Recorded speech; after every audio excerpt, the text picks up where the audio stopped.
उम्मीद कहूँगा ये प्रोग्राम आप सुना करते हैं every Monday to Thursday at 2 PM 2 से 3 बजे का तक का साथ होता है मेरा और आपका, जिसमें हमारी कोशिश होती है कि हम कुछ इन्फॉर्मेशन जो है आप तक पहुंचा सकें, कुछ ऐसी बातें की जा सकें जिससे हमारे सुनने वाले उस पार जितने भी लोग मौजूद हैं उन्हें कुछ सीखने को मिल सके।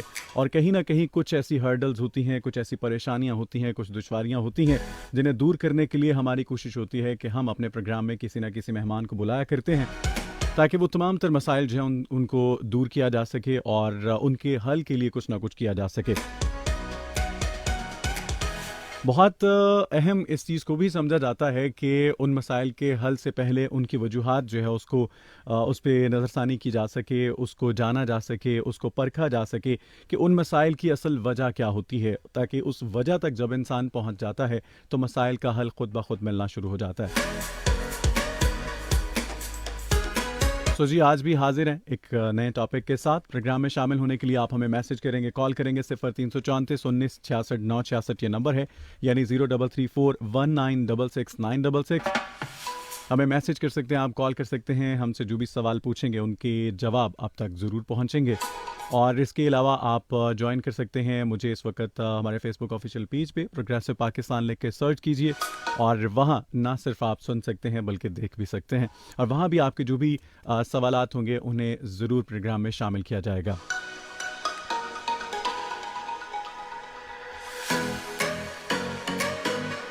वेल सामीन, होता ऐसा है कि हम जूं जूं मसाइल का जिक्र करते हैं, कहीं ना कहीं कुछ बीमारियों का भी हम तस्करा करते हैं और उसमें एक बहुत अहम बीमारी जिसको हम नज़रअंदाज कर रहे होते हैं, वो कौन सी बीमारी है? मेरा ख्याल है कि डिप्रेशन एक ऐसी बीमारी है कि जिसका इलाज हम करना ज़रूरी नहीं समझते।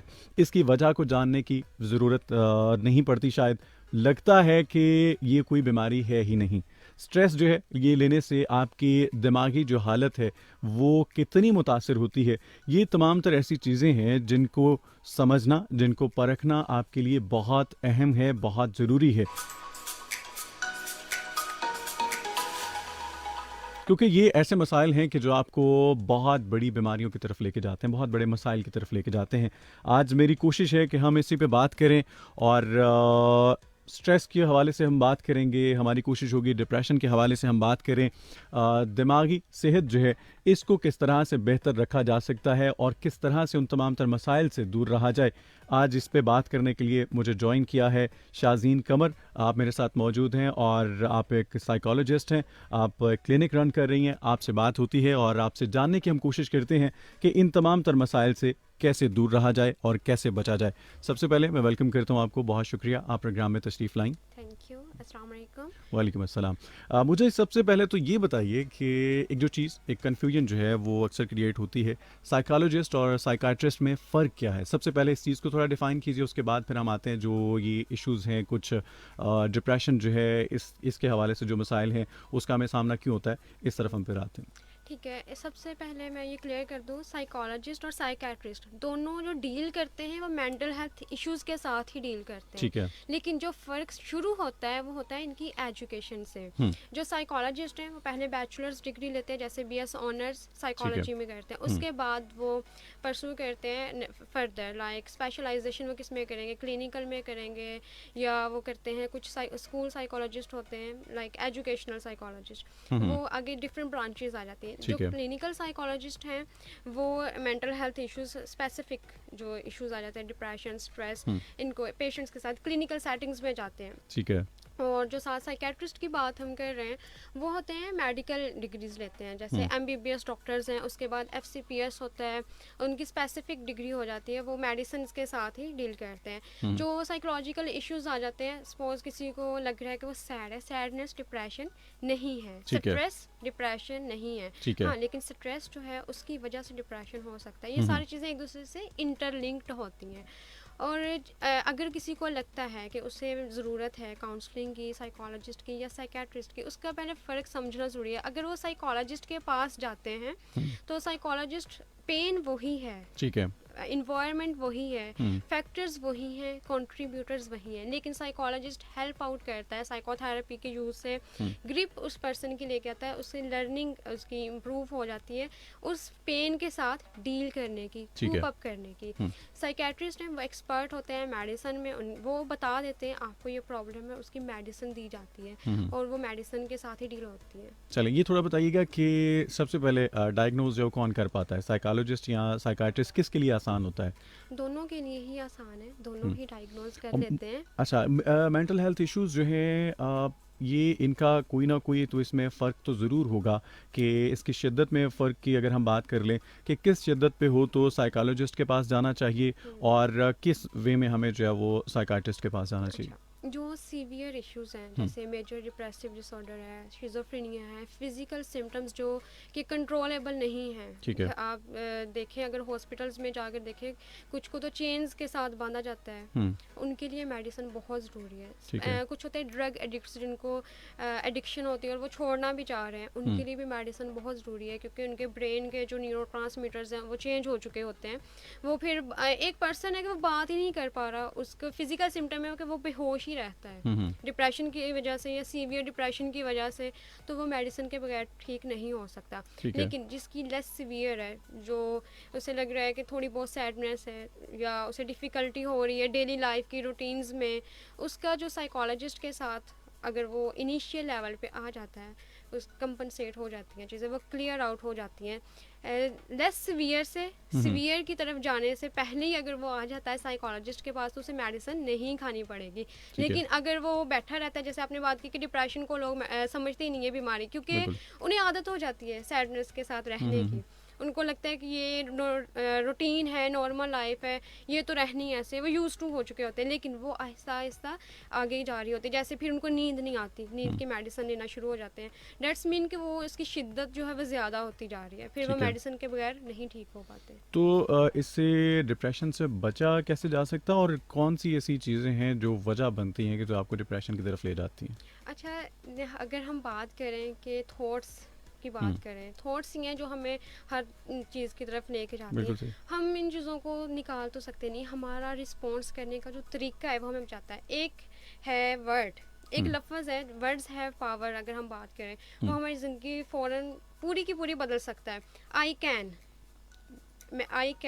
मैं यहाँ बैठी हूँ, मेरे माइंड में ये कि मैं यहाँ आकर बोल सकती हूँ, मैं ये कर सकती हूँ, मैं ये काम मैं पहले से भी किया हुआ है तो मैं कर रही हूँ। अगर मैं बैठी हूँ आई कांट कहकर मैं आ जाऊँ कि पता नहीं मुझसे होगा भी नहीं, थॉट्स है ना मेरे चल रहे, तो हो सकता है मैं यहाँ बैठी शिवर कर रही हूँ, या मुझे और प्रॉब्लम्स आ रही हूँ, या मुझसे बोलना ही ना जाए, या मैं यहाँ से उठ कर चली जाऊँ।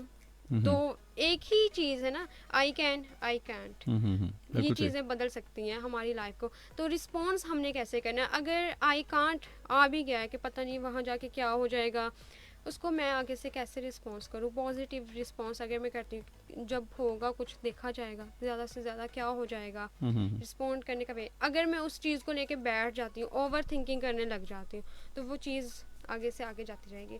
और रही बात डिप्रेशन की, डिप्रेशन जो है वो टोटली डिफरेंट है इन चीज़ों से। ठीक है। डिप्रेशन ऐसे नहीं होता, उसका एक प्रॉपर क्राइटेरिया है। अगर हम कहें, ये थोड़ी बहुत इसको हम एंग्जाइटी कह सकते हैं कि मैं क्या हो जाएगा, फ्यूचर से लेके मेरी सारी थॉट्स मुझ में आ रही हैं। लेकिन डिप्रेशन डिफरेंट है थोड़ा, इसको हम मिक्स आउट नहीं कर सकते। वो ठीक है। पास्ट से है, लाइक अगर किसी को गिल्ट है पास्ट से रिलेटेड, ठीक है। उसकी वो चीज़ें अगर मिक्स आउट होती हैं, मतलब ये एक फिर एक्सट्रीम लेवल है, आप यूँ समझिए। जी अच्छा, एक्सट्रीम ये बताइए कि कुछ घरों में जब बच्चों की तरबियत की खातिर उनको डराया जा रहा होता है बहुत सारी चीज़ों से, बहुत सारे कुछ कैरेक्टर्स जो हैं उनके नाम लेके उन्हें डराया जा रहा होता है, कुछ मूवीज़ जो हैं उनके कैरेक्टर्स के नाम लेके या फ़र्ज़ी कुछ कैरेक्टर्स जो हैं वो बोल दिए जाते हैं और उनको एक खौफ जैसी एक आप समझ लीजिए कि वो उस कंडीशन में चले जाते हैं। बार बार इस तरह से बच्चों को डराना या ये फ़र्ज़ी कैरेक्टर्स जो हैं ये कह कह के, और बच्चों के अंदर आपको नहीं लगता कि जो उनके मेंटल हेल्थ जो इश्यूज़ हैं वो पैदा हो जाते हैं या उनको ऐसे इश्यूज़ जो हैं वो जन्म पा जाते हैं कि बच्चा जो हमेशा वो चाहे जिस उम्र में भी चला जाए उसके अंदर खौफ जो है हमेशा रह जाता है? एग्जैक्टली ऐसे होता है ये कि मैं आपने बहुत अच्छा क्वेश्चन किया, इसको क्लियर आउट करना चाहूँगी कि ये चीज़ें नहीं करनी चाहिए पेरेंट्स हुँ, को। इससे कॉन्फिडेंस बिल्कुल ख़त्म हो जाता है। जैसे वो बचपन से ही एक फ़ियर डेवलप हो गया, वो फिर सारी ज़िंदगी फ़ियर के साथ ही गुजारते हैं। आज अगर छोटे बच्चे हैं उनके अंदर फ़ियर डेवलप है, वो कल को बड़े होंगे वो ही फ़ियर वो नेक्स्ट अपनी जनरेशन में डेवलप हुँ, कर हुँ, देंगे, हुँ, और वो चेंज जो है कभी ख़त्म नहीं होगी। एक फ़ियर डेवलप हो गया है, हुँ, हुँ, किसी का डरा दिया, वो डर है अंदर, एक अथॉरिटी का डर है। जैसे ज़्यादा किया जाता है तुम्हारे पापा आ जाएं, हुँ, हुँ। ठीक है, पापा मतलब क्या आप पापा को क्या बना के दिखा रहे हैं। या कुछ एक जिन भूत जो हैं उनका भी अक्सर जो है वो कहा जा रहा होता जिन है, तुम्हें ख़ासतौर उठा के ले जाएगा। हाँ, कुछ अच्छा, ऐसी बातें ये मैं बिल्कुल। आपको बताऊँ, ये स्कूल में मैं गई थी हुँ, गवर्नमेंट स्कूल में। हुँ, वहाँ पर एक बच्ची, उसकी टीचर ने बताया कि बच्ची बहुत रोती है क्लास में बैठ के। हुँ, हुँ, तो मैंने उसको थोड़ा सा काउंसल किया, तो कहती मैं इस वजह से रोती हूँ, मुझे डर लगता है कि कहीं मुझे चुड़ैलें ना उठा के ले जाएं। हुँ, हुँ, हुँ, मैंने कहा आपसे किसने कहा है कि आपको चुड़ैलें उठा के ले जाएंगी, हुँ, हुँ। किसने आपको कह दिया है। जी, यहाँ पर लड़कियाँ कहती हैं कि गवर्नमेंट स्कूल में चुड़ैलें होती हैं, उनके अच्छा। वो शिफ्ट हुई थी। हुँ, हुँ, हुँ, जैसे फिफ्थ के बाद सिक्स क्लास में वो ठीक है। गवर्नमेंट स्कूल में हुँ, शिफ्ट हुँ, हुई थी प्राइवेट से। हुँ, हुँ, वहाँ पर मैंने उसको क्लियर आउट किया कि जो जिन होते हैं वो इतने वेले नहीं होते हैं हुँ, कि हुँ, आकर आप लोगों को बिल्कुल सही। डराएं। वो भी एक मखलूक है, जैसे हम इंसान हैं, अल्लाह ताला ने उनको भी पैदा किया, वो अल्लाह की इबादत करते हैं। हुँ, वो ऐसी जगहों पे आके इतने वेले नहीं है कि वो आप लोगों को तंग करे, वो तो खुद आप लोगों से जान छुड़ाते हैं कि बिल्कुल। इंसान हमें तंग ना करें, या हमारी इबादत अगर हम कर रहे हैं तो वहाँ आके हमें छेड़े ना। वो वीराने में रहते हैं बिल्कुल, जहाँ अच्छा पर सेपरेट हो। इसका मेरा ख़्याल है कि बहुत ज़्यादा असर जो है हमारी ज़िंदगी के ऊपर होता है कि आप जब कभी घर में अकेले हैं, तो हम्म। आपको वो तमाम तर बातें याद आना शुरू हो जाती हैं, जो कभी न कभी किसी ने ऐसी कही होती हैं हम्म। आपको डराने के लिए या जो भी आप समझ लीजिए। तो उसमें ये होता है कि आपको उस दिन क्लॉक की टिक-टिक की आवाज़ जो है, वो बड़ी सुनाई दे रही होती है, बड़ी बागौर आप सुन रहे होते हैं जब आप खौफ़ की सी हम्म। कैफ़ियत में चले जाते हैं। और हल्का-सा सन्नाटा भी होता है तो आपको यूँ ही लगता है कि शायद कोई आ गया। हम्म। मैं एक दिन यूँ ही मैं एक घर में क़याम पज़ीर था, मैं एक घर रह रहा था। वहाँ ये सिचुएशन हुई मेरे साथ, कुछ ऐसा मैंने फ़ेस किया कि उसके बिल्कुल ऑपोज़िट जो है वो कब्रिस्तान था। तो मुझे भी उस लम्हे कुछ खौफ सा था और मुझे कहा भी गया कि ये घर जो है यहाँ पे ना रहना। मैंने कहा यार मैंने कुछ दिनों के लिए रहना है।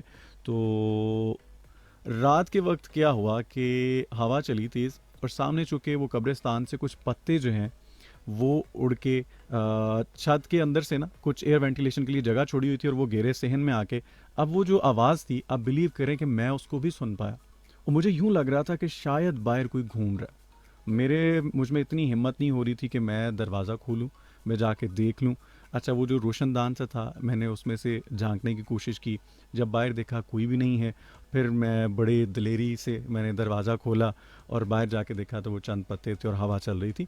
तो ये ऐसी सिचुएशन जो मेरा ख्याल है कि जब आपको बार बार किसी चीज़ के बारे में कहा जा रहा होता है तो आप उसको सोचना भी शुरू हो जाते हैं और वो फिर डर जो है वो आपके साथ परवान चढ़ता है। आप फिर उम्र के जिस हिस्से में मर्जी चले जाएं, लेकिन मैं अभी खौफज़दा नहीं होता। मैं तब की बात कर रहा हूँ, आज से कुछ साल पहले की बात है। तो कहीं ना कहीं इन चीज़ों को मेरा ख्याल है कि कम होना चाहिए शायद। जी, देखिए कंडीशनिंग हो जाती है ना, एक चीज़ बार-बार बताई जा रही है, हुँ, तो हम उसी तरह से सोचने लग जाते हैं। हुँ, हुँ, एक फ़ियर के साथ आपने सही कहा कि अभी जैसे घरों में भी हैं हम, हुँ, औरतें जो हैं दरवाज़ा बंद रखती हैं, हुँ, उनकी कंडीशनिंग हुई है बचपन से कि हुँ, अगर दरवाज़ा खुला छोड़ा कोई आ जाएगा, चोर आ जाएँगे, हुँ, डाकू हुँ, आ हुँ, जाएगा। बिल्कुल ऐसा सही। होता भी है सोसाइटी में, एक अपनी हिफाज़त के लिए तो ठीक है, दरवाज़ा बंद कर लिया अपनी हिफाज़त तक ठीक है। लेकिन ये फ़ोबिया में चला जाता है ना, वो बार-बार जाके दरवाज़े को चेक करके आना कि दरवाज़ा लगा हुआ है हुँ, या हुँ, नहीं हुँ, लगा हुआ। अक्सर ऐसे होता है, मैंने खुद देखा है कि बहुत सारी फीमेल्स को ये इशू है, वो हुँ, बार बार जाके चेक करती है। बिल्कुल वो सही। इसी वजह से ना बचपन से वो चीज़ साथ चली है, और वो नेक्स्ट अपनी जनरेशन में भी उस चीज़ को करेंगी डेवलप कि दरवाज़ा बंद रखना है, ऐसे हुँ। करना है, वैसे करना है। तो उनमें भी एक फियर मेरा ख्याल है कि डेवलप हो अगर जाएगा। हाँ, हर चीज़ के दो पहलू होते हैं, पॉजिटिव या नेगेटिव। अगर आप उसको इस वे में लेते हैं कि आप अपनी हिफाजत कर लें, हम्म। इस पॉइंट ऑफ व्यू में देखा जाए कि आप वो प्रोटेक्शन के लिए। लेकिन अगर आप इस तनाजुर में वो बात कर रहे हैं कि मैं जिसके सामने बात कर रहा हूँ वो थोड़ा खौफ में मुब्तला हो जाए और वो खौफज़दा हो जाए और वक्ती तौर पे हम लोग कभी कभी यूँ भी करते हैं कि मजाक की एक कैफियत जो है वो उसको थोड़ा सा बिल्ड करने के लिए कि हम अपने दोस्तों को थोड़ा तंग करने के लिए भी मजाक कर रहे होते हैं। वो कभी कभी वो मजाक जो है वो इतनी शिद्दत इख्तियार कर जाता है कि वो सामने वाले जो हैं वो इतना खौफ में मुब्तला हो जाते हैं कि बाद में फिर हमें उनको उस खौफ से निकालने में बहुत वक्त लग जाता है। हमें ये बात समझाने में बड़ा वक्त लगता है कि नहीं मैं जस्ट ये मजाक में कर रहा था। अच्छा मुझे ये बताइए कि बच्चों को काउंसलिंग की कितनी ज़रूरत पड़ती है आजकल? जिस तरह बच्चे जो हैं वो उन्होंने उनके कुछ गोल्स जो हैं वो शायद हमें सेट हुए नज़र नहीं आते। माँ बाप जो हैं उनको किस तरह से अपनी औलाद को काउंसलिंग कितनी ज़रूरी है? चूँकि एक साइकोलॉजिस्ट होने की हैसियत से आपको पता है कि काउंसलिंग की कितनी अहमियत है, आप इसको बखूबी जानती हैं। तो वालिदैन जो है वो अपने बच्चों को किस तरह से उनकी काउंसलिंग करें, और ख़ास तौर पे वो बच्चे जो कुछ मेंटली डिसऑर्डर होते हैं, अबनॉर्मल होते हैं, उनके साथ किस तरह से उनका बिहेवियर होना चाहिए?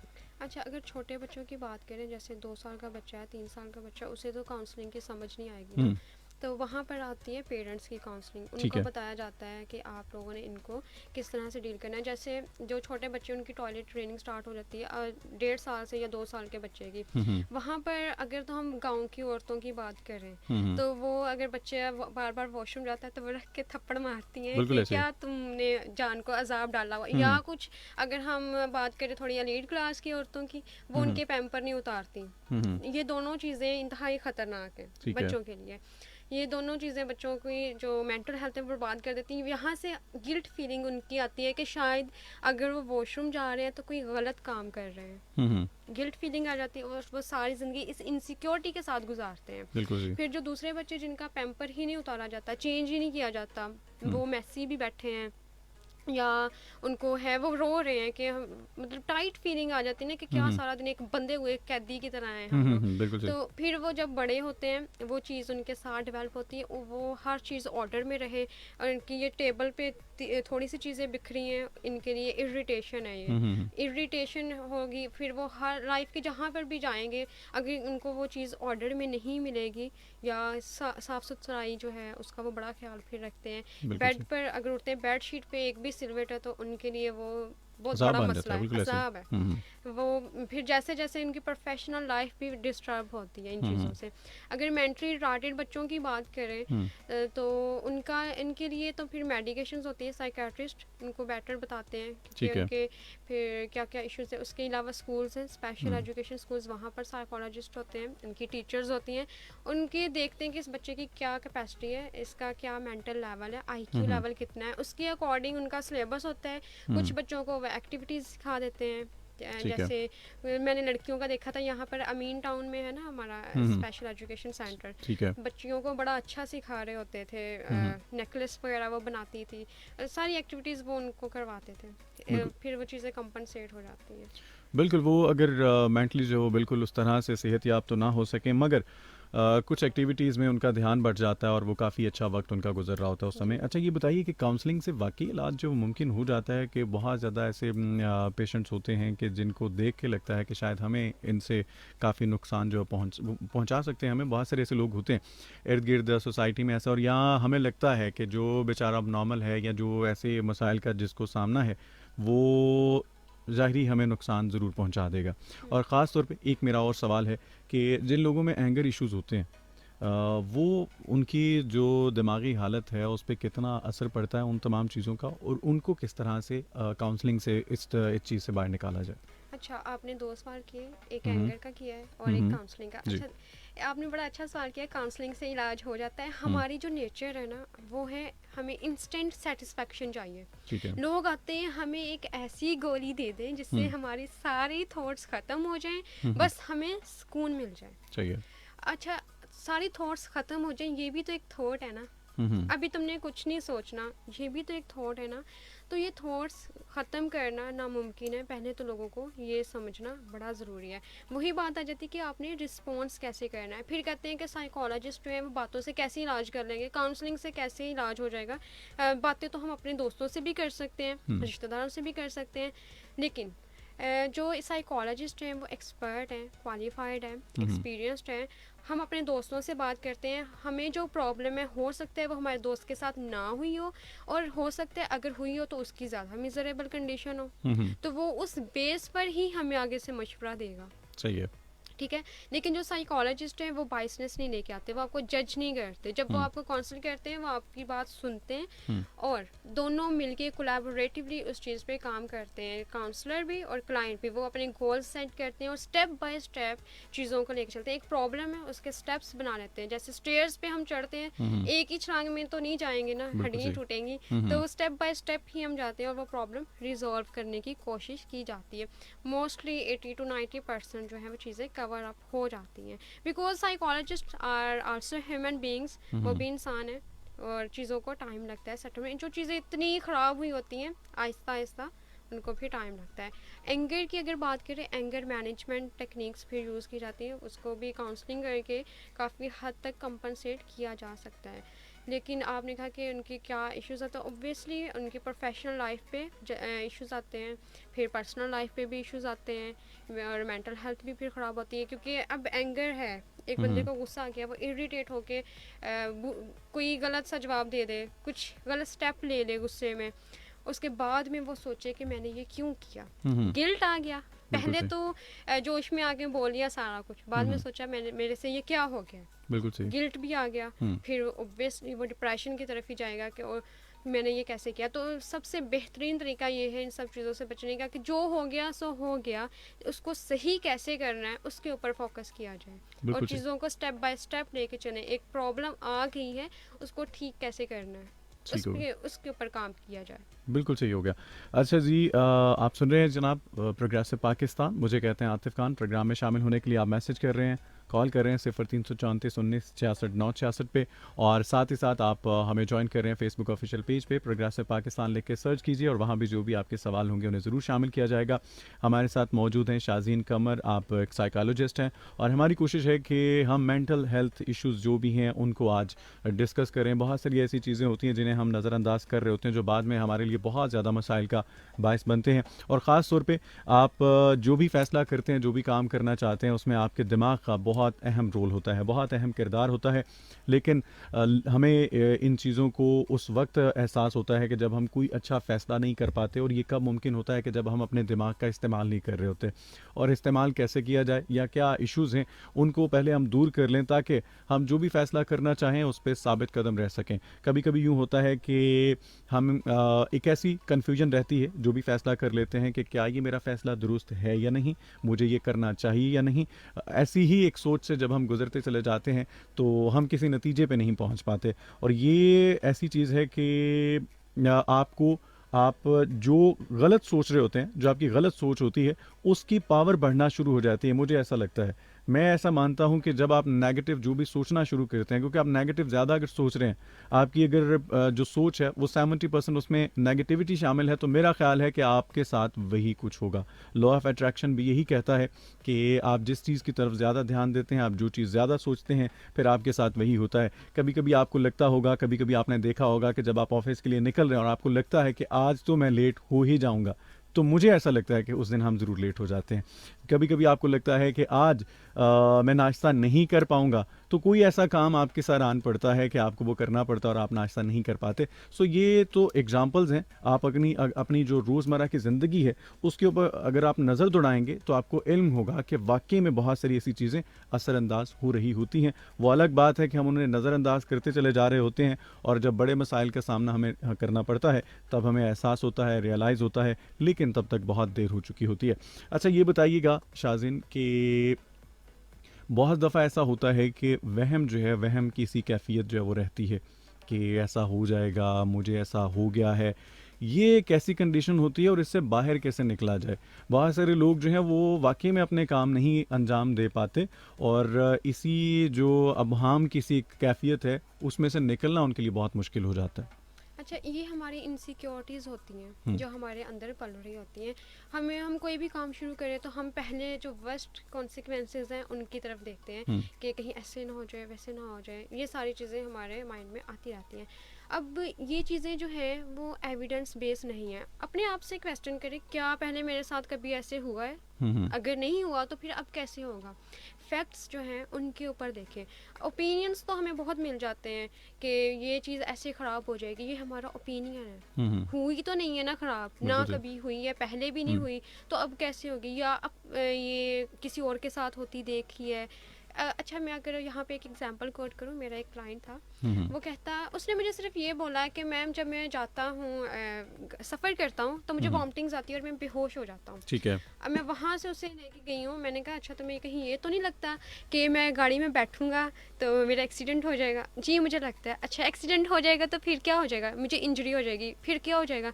मैं हम्म, अपाहिज हो जाऊंगा। मैंने कहा तुमने कभी किसी अपाहिज को देखा? जी, जब मैं छोटा था स्कूल में हमारी क्लास में एक व्हील चेयर पर लड़का आता था, वो अपाहिज था, उसका बहुत बुरा हाल था, लड़के उसका देख के मजाक भी उड़ाते थे, फिर हम्म, उसकी कभी कभी चेयर फंस जाती थी तो वो गिर भी जाता था।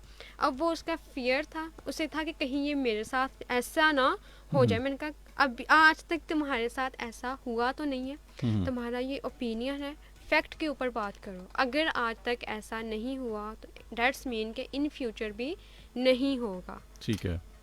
तो हमेशा फैक्ट के ऊपर काम करें, एविडेंस जिस चीज़ का आपके पास मौजूद है उसके ऊपर रहें, रादर देन कि आप ओपिनियंस को लेके बैठ जाएं और उसी के ऊपर ज़िंदगी गुजार दें। जहाँ तक स्टूडेंट की बात हुई तो मुझे यहाँ ये बताइएगा कि कुछ क्लास में ऐसे स्टूडेंट्स भी होते हैं, कुछ ऐसे बच्चे होते हैं जो एहसास कमतरी का शिकार रहते हैं और आगे नहीं बढ़ पाते, या उन्हें लगता है कि हम सब बच्चों में से मैं जो हकीर हूँ, मुझे यहाँ सबक याद नहीं होता, या उसको क्या ख़ास तवज्जो की ज़रूरत होती है? क्या टीचर्स को चाहिए कि उसको कोई स्पेशल जो है वो उसका ध्यान रखा जाए, या उसको बाकी बच्चों से हट के उसे ट्रीट किया जाए?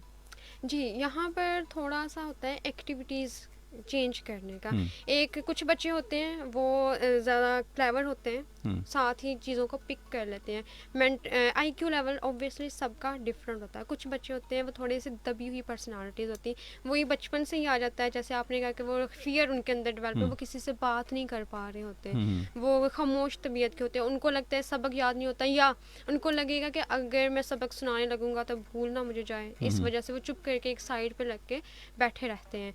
ये दबी हुई पर्सनालिटी के टीचर्स को है, अगर उनको थोड़ा सा इनकरेज करे कि वो कर सकता है, आई कांट आई कैन, हम्म, उसको I can't say I can की तरफ ले आए। टीचर्स का बड़ा एक इम्पॉर्टेंट रोल होता है बच्चों की शख्सियत को निखारने का। हम्म, टीचर्स ही हैं जो बच्चों को, कहाँ से होते हैं हम, छोटे छोटे से होते हैं, लिखना भी नहीं आता होता। टीचर्स की वजह से ही आज मैं यहाँ पर बैठी हूँ, हम्म, और टीचर्स की वजह से ही कुछ हैं जो कहीं नहीं बैठ पाते। बिल्कुल ऐसे ही है, बिल्कुल। अगर ऐसा उनको ये एक हाँ फैक्ट तवज्जो है। ना, बिल्कुल ऐसे ही है, तवज्जो अगर अ, ना दी जा रही हो, और ये सिर्फ मेरा ख्याल है कि एक क्लासरूम में नहीं, बल्कि ये तरबियत का आगाज़ जो है ये आपके घर से भी होता है। कुछ माँ बिल्कुल। बाप भी ऐसे होते हैं कि जो अपने कुछ बच्चों के साथ उनका लगाव ज़्यादा होता है, प्यार ज़्यादा होता है, बल्कि अगर उनसे पूछा भी जाए कि आपका फेवरेट बच्चा कौन सा है, तो वो बिला झिझक किसी का नाम ले देते हैं, जो, हम्म। और वो अपने तमाम बच्चों के सामने उसका नाम ले देते हैं, ये मेरा बड़ा लाडला बेटा है या बेटी है। तो इसका भी असर तो होता इसका होगा। असर देखिए, एक छोटा बच्चा है उसे हमेशा से तवज्जो मिल रही है, जैसे फर्स्ट चाइल्ड होते हैं, मैं सबसे बड़ी हूँ बहन भाइयों में, हम्म, सबसे मुझे शुरू से तवज्जो दी गई है, तो हम्म, मैं शार्प हूँ, सही है। हर चीज़ में मैं हुँ, शार्प हूँ। तो ऑब्वियसली मेरे पेरेंट्स मेरा ही नाम लेंगे। तो हुँ, जो दूसरे हैं, अगर जो मिडल वाले होते हैं वो ज़रा ज़्यादा इग्नोर हो जाते हैं, जो सबसे छोटे होते हैं, ये एक फैक्ट है, वो भी ज़रा ज़्यादा लाड लेते हैं। जो मिडल वाले हैं वो थोड़े से जब इग्नोर होते हैं, वो अपने काम से काम रखते हैं, फिर वो इतने शार्प भी नहीं होते, सबके सामने भी नहीं इतना आते जाते। हुँ। वहाँ पर फिर जब पेरेंट्स कह देते हैं कि मेरा लाडला ये है, वहाँ से उनका कॉम्प्लेक्स ख़ास स्टार्ट हो तौर पे जाता है ये कि हुँ, कुछ हम भी नहीं कर सकते, यहाँ हमारे हमें उस तरह से फ़ेवर नहीं दी जा रही। अप्रिशिएट नहीं किया जाता। हाँ, अप्रिसिएशन बड़ी इंपॉर्टेंट है। बल्कि मिडल का जिस तरह से आपने बात की तो मुझे ये बात याद आती है कि जो बेचारे मिडल में होते हैं, जब उन्हें कोई काम कहा जाता है तो वो अगर अपने बड़े भाई की तरफ इशारा करें कि इसे कह दीजिए, तो कह दिया जाता है जी वो बड़ा है आपसे, और अगर वो छोटे का कह दे उसे कहें तो कह दिया जाता है वो छोटा है तुमसे। तो ये वाकई में ये एक ऐसी कैफियत है कि वो इस चीज़ का शिकार रहता है, और इसके असरात जब हमें आगे जाके नज़र आते हैं बच्चों के ऊपर। जी बिल्कुल, ऑब्वियसली। आपको मेरा ख्याल है कि उस तरह से ध्यान देना चाहिए कि आपकी उस जो आप फोकस कर रहे हैं अगर अपने बच्चों पे, तो उसमें कोई उसमें से मिस ना हो जाए, ऐसा ना हो एग्जैक्टली। कि आप किसी को इग्नोर ना कर जाएं, नज़रअंदाज ना कर जाएं। अब चीज़ें जो हैं वो इग्नोर हो जाती हैं बिकॉज हम ह्यूमंस हम्म, हैं, मशीन्स तो हैं नहीं कि हम्म, हर चीज़ के ऊपर लगे रहें। सही है। उसका बेहतरीन हल यही है कि पर्सनालिटी डेवलप ही इस तरह से की जाए, उनका फैक्टर रिजिलियंट फैक्टर ही ऐसा हो कि इस तरह की चीज़ें उनको बॉदर ही ना करें बिल्कुल सही है। तो ये पहले से ही। खैर, ट्रेनिंग ऐसी लेकिन हो। ऐसा है कि ऐसे मसाइल जो हैं ये आगे जाके कुछ ना कुछ ऐसा सोचने पे बच्चों को मजबूर ज़रूर करते हैं कि जो ऐसे बड़े मसाइल का जिनको बाद में फिर उन्हें सामना करना पड़ता है और वो कहीं उस दौड़ में पीछे रह जाते हैं जिस दौड़ में हम शामिल होने की कोशिश कर रहे हैं। जी आप ये बताइए कि आप कोई क्लिनिक जो है वो भी रन कर रही हैं जी अगर बिल्कुल आपके। मैं कर रही हूँ। जी, तो कब से आगाज़ किया आपने और किस मुझे टाइप के ज़्यादा पेशेंट्स जो है वो आ रहे हैं आपके पास? क्योंकि ये मैं समझता हूँ कि जिस तरह मैं डिप्रेशन की मैंने बात की थी, बहुत सारे लोग जो स्ट्रेस ले रहे होते हैं, ये ऐसे इश्यूज़ हैं जिसको नज़रअंदाज कर दिया जाता है। तो आपको किस तरह के पेशेंट्स हैं उनका सामना है, किस तरह के पेशेंट्स जो आप ट्रीट किए हैं, ज़्यादातर आपने मेजॉरिटी जो है वो कैसे पेशेंट्स की? अच्छा, ज़्यादा मेजोरिटी मेरे पास आई है जो उनको होता है कि वी कांट से नो, कि हम्म, हम अपने पीआर ग्रुप में भी नो नहीं बोल सकते। अब एक बंदा इंपॉर्टेंट काम कर रहा है, उसके अंदर ये फियर है कि अगर मैं अपने फ्रेंड्स को नो बोल दूंगा तो ये चले जाएंगे, हम्म, सेपरेशन एंजाइटी के, ठीक है। उससे अकेले रहने का खौफ है। हम्म, इसमें कॉम्प्लेक्सिटी भी आ जाती है, सही है। लो कॉन्फिडेंस भी आ जाता है, सेल्फ इस्टीम भी लो होती है ऐसे लोगों की। एक अकेले रहने का डर, या फिर उन्हें लगता है कि शायद इनसिक्योरिटी है कि हम इतनी इम्पोर्टेंट नहीं हैं। हम्म, और इसके अलावा प्रोफेशनल लाइफ में अगर देखें तो पीआरस के साथ और जो एम्प्लॉयर है उसके साथ रिलेशनशिप के इश्यूज आते हैं, हम्म, कि यहाँ पर आता है कम्युनिकेशन गैप। हम्म, हमें लगता है कि हमने अपनी बात जो है वो समझा दी है, इनको समझ नहीं आ रही। हम्म, कम्युनिकेशन ही है ना यहाँ पर बिल्कुल इशू, सही। कि हम अपनी बात सही तरह से समझा नहीं पा रहे हम्म, हैं। दोनों साइड से है ये कम्युनिकेशन का इशू, एम्प्लॉयर की साइड से भी, एम्प्लॉयज़ की साइड से भी, क्योंकि हम हर टाइम एम्प्लॉयज़ को नहीं कह सकते, हम्म, ब्लेम नहीं कर सकते।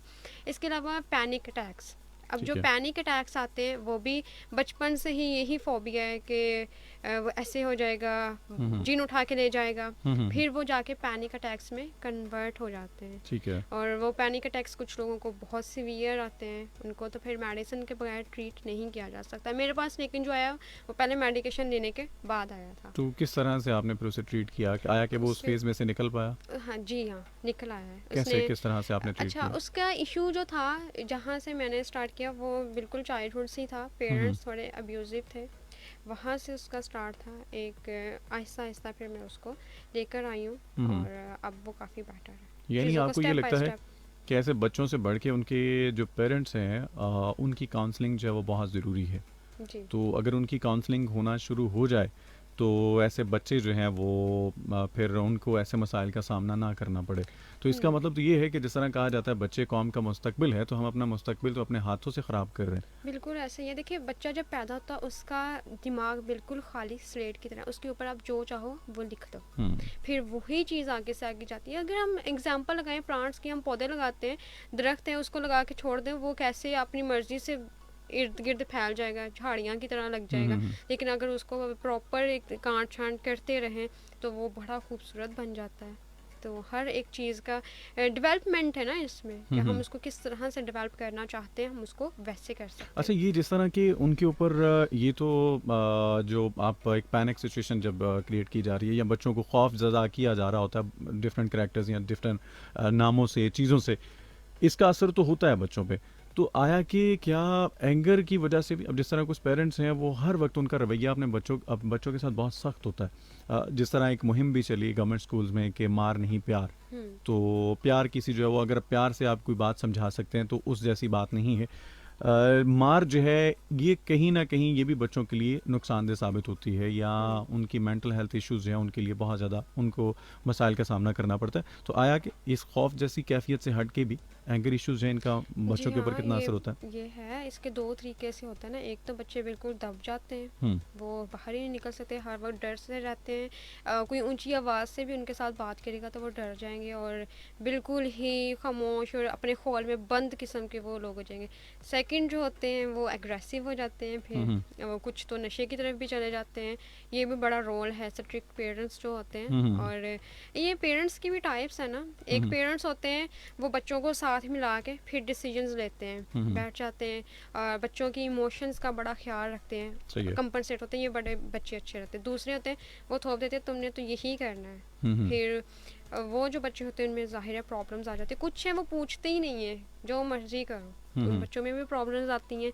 अब जो बच्चे हैं उनके पेरेंट्स के साथ उनका कॉन्फिडेंस भी डेवलप होता है कि हमारी राय ली जा रही है, और वो पेरेंट्स का भी फिर ख्याल रखते हैं जब पेरेंट्स ओल्ड हो जाते हैं। सही और है। जो आपने बात की स्ट्रिक्ट पेरेंट्स, एंगर, वो अपनी एग्रेशन बच्चों पे निकालते हैं, फिर वो अग्रेसिव हो जाते हैं बच्चे, वही एग्रेशन उन बच्चों में चली जाती है। सही है। फिर कुछ आवारा टाइप के आपने देखे होंगे, वो किसी की सुनते ही नहीं हैं, उस टाइप के हो जाते हैं, और कुछ घर से भाग जाते हैं। इस तरह के ऑब्वियसली फिर कॉन्सिक्वेंसेस तो देखने को सामने आते ही हैं। इनके लिए पेरेंट्स को वही डेवलपमेंट की बात आ जाती है सही कि है। पेरेंट्स को देखना है किस तरह से उन्होंने इस चीज़ को कंपनसेट करना है। उनके पास एक खाली स्लेट है, उसके ऊपर वो क्या लिखना चाह रहे हैं, सही है। उसको क्या बनाना चाह रहे हैं। पेरेंट्स की ख्वाहिश है हमारा बच्चा डॉक्टर बन जाए, कैसे डॉक्टर बनेगा?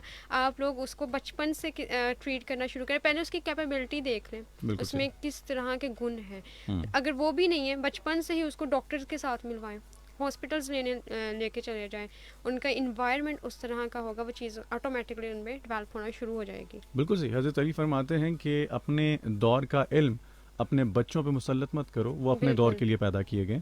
तो जिस तरह के देखें आज जो चीज़ें हम देख रहे हैं, जिस तरह टेक्नोलॉजी जो है इसमें नित नई इजादात, ये तमाम तर चीज़ें जो हम देख रहे हैं, ये हमारे पेरेंट्स ने नहीं देखी थी। बिल्कुल ऐसे ही ये है। हमारे जो आबाओ अजदाद हैं उन्होंने इस तरह से नहीं देखी थी। अगर फॉर एग्जांपल अगर मैं जिस तरह से मोबाइल यूज़ कर सकता हूँ, ऑपरेट कर सकता हूँ, मेरे फादर वैसे नहीं कर सकते, क्योंकि मैंने बहुत कम उम्री में मोबाइल देखा, उन्होंने आज देखा।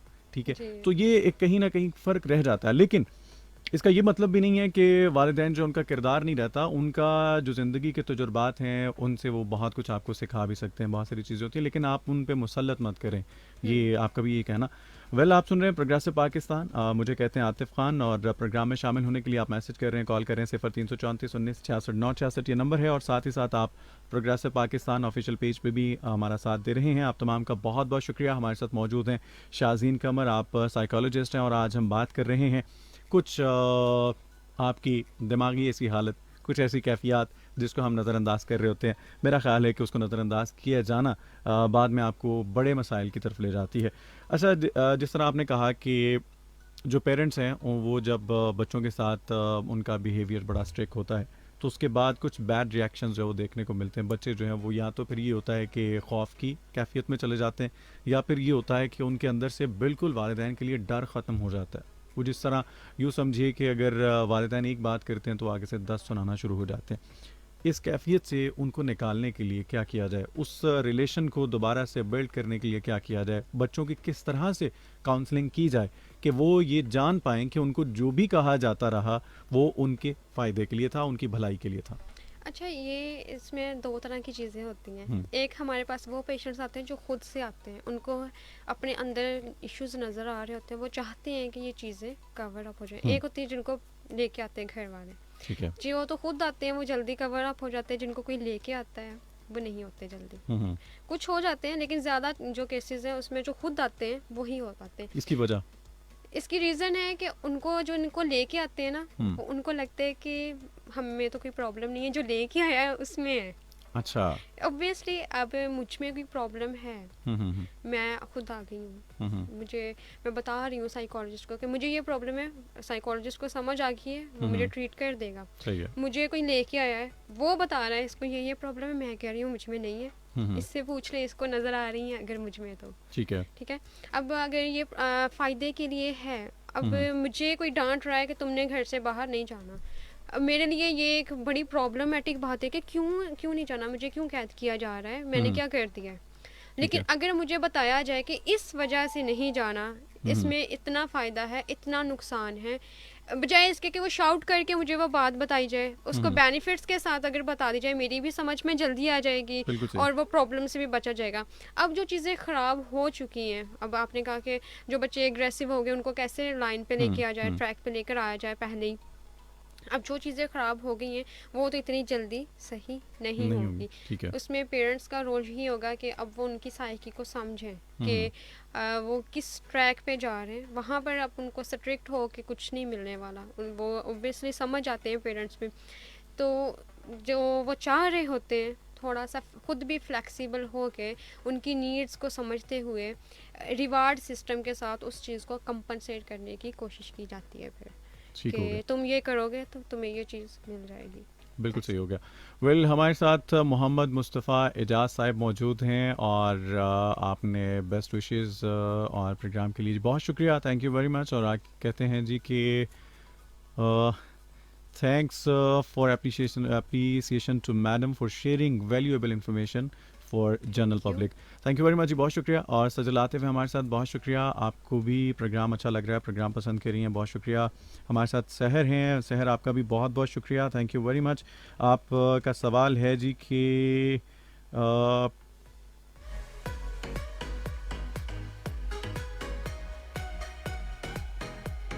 अच्छा जी, ये कहती हैं कि आई कैन और आई कांट जो है इसकी प्रॉपर जो है मतलब हमें समझा दीजिए। ये अच्छा, इनका सवाल है जी, सहर का। अब आपके पास है, आपने एक स्पीच देनी है। हुँ, आपने कहा I can speech, I hmm, can speak well, I can do this very well, nobody can do this like me. Hmm, hmm, आप हाईली मोटिवेटेड हैं, आप जाके बड़ा वेल परफॉर्म करके आएंगे। ठीक है। अब आपने सोच रही है I can't speak well in front of people, या कि बहुत ज़्यादा मजमा लगा होगा तो कहीं मुझसे कोई मिस्टेक ना हो जाए, या मैं ये कर ही नहीं सकती, एमी मैंने ये कर लिया है। हुँ, हुँ, तो आपको वैसा ही मिलेगा, आपका मोटिवेशन लेवल, इनर मोटिवेशन जो है वो आपकी लो होगी। जब आप वहाँ जाके बोलेंगे हो सकता है आपकी आवाज़ ही ना निकले। सही है। और ऑब्वियसली जब आप पहले से सोच के गई आवाज़ नहीं निकलेगी तो सामने जो बैठी है क्राउड है, लोग हैं जो सामने बैठे हुए, वो आपकी तरफ मुतवज्जा नहीं होंगे।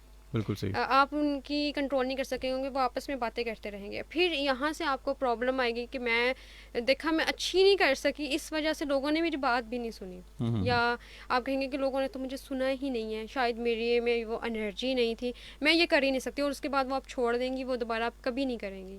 बिल्कुल सही हो गया। चलें जी, उम्मीद है कि ये सहर आपको समझ आ चुकी होगी। महविश हैं हमारे साथ, बहुत शुक्रिया। आप मकवाना से हमें सुन रही हैं, आपका बहुत-बहुत शुक्रिया। इसके अलावा आरजे नफ़ीस हैं हमारे साथ, सलाम लिख भेजा, वालेकुम अस्सलाम, और कहते हैं good show, thank you very much. बहुत-बहुत शुक्रिया आप तमाम सुनने वालों का जो उस पर मौजूद हैं और हमें सुन रहे हैं। आप तमाम सुनने वालों के जो भी सवाल हैं उनको हम साथ-साथ देख भी रहे हैं और हमारी कोशिश है कि उनके सवालों के जवाब जो हैं आप तक ज़रूर पहुँचाए जा सकें, क्योंकि वक़्त प्रोग्राम का बहुत कम है। जो शामिल होना चाहते हैं, प्रोग्राम का हिस्सा बनना चाहते हैं, आप मैसेज कर सकते हैं, कॉल कर सकते हैं। 0334 19 66 9 66 ये नंबर है। और इसके अलावा आप प्रोग्रेसिव पाकिस्तान के ऑफिशियल पेज पे भी जो भी कमेंट करेंगे, जो भी मैसेजेस होंगे आपके, उन्हें भी ज़रूर हम प्रोग्राम में शामिल कर लेंगे।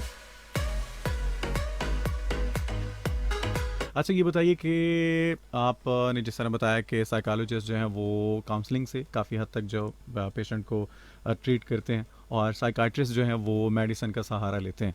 तो आप एज अ साइकोलॉजिस्ट क्या कहेंगी, क्या सजेस्ट करेंगी कि मेडिसिन या काउंसलिंग, या फिर ऐसा होता है कि कुछ ऐसे केसेस हैं कि जहां आपके लिए ज़रूरी हो जाती है मेडिसिन? अच्छा, ये थोड़ा सा एज का भी होता है। जैसे यंग जनरेशन है, 18 ईयर्स है, 20 ईयर्स है, थोड़े बहुत इश्यूज हैं, हम्म, हल सैडनेस है, कोई प्रॉब्लम हो गई है, उनको ठीक है। समझ नहीं आ रही, कंफ्यूज हैं कि यहाँ पर क्या किया जाए। हम्म, अपने दोस्तों से बात करेंगे, ओब्वियसली वो भी उनकी ही एज ग्रुप के होंगे, ठीक और है। वो अपने एक्सपीरियंस की बेस पर ही उनको बताएंगे, जो हाँ 90% चांसेस है कि प्रॉब्लम सॉल्व नहीं होगी। ठीक है। वहाँ पर उनको काउंसलिंग की ज़रूरत है। इस तरह के इश्यूज़ के, पर्सनल लाइफ हो गई, इमोशनल इश्यूज़ हो गए, हम्म, और जो थोड़े बहुत आपको पता है सोशल इश्यूज होते हम्म, हैं उसमें। लेकिन अगर एक बंदा है, उसने सोशल इश्यूज जब ये स्टार्ट थे इस हम्म, एज में, इग्नोर कर दिए, कोई बात नहीं, होता रहता है, हम्म, मैं कर लूँगा मैनेज, इट्स ओके, इग्नोर करते रहे, आहिस्ता आहिस्ता वो चीज़ बढ़ती गई, इग्नोर करते गए, बढ़ती गई, और वो एज क्रॉस कर गए 30 35 ईयर्स, 40 ईयर्स में आके वैसे ही हमारी बस हो जाती है, हम्म, बिकॉज हम इंसान हैं, मशीन तो बिल्कुल ऐसे, नहीं है। बिल्कुल ऐसे। मेडिसिन पे चले जाते हैं, फिर कि हम मेडिसिन पे लग गए, वहाँ पर उनको एंग्जाइटी हो जाती है, डिप्रेशन आ जाता है, स्ट्रेस हम्म, आ जाता है, ये सारी चीज़ें आती ही आती हैं।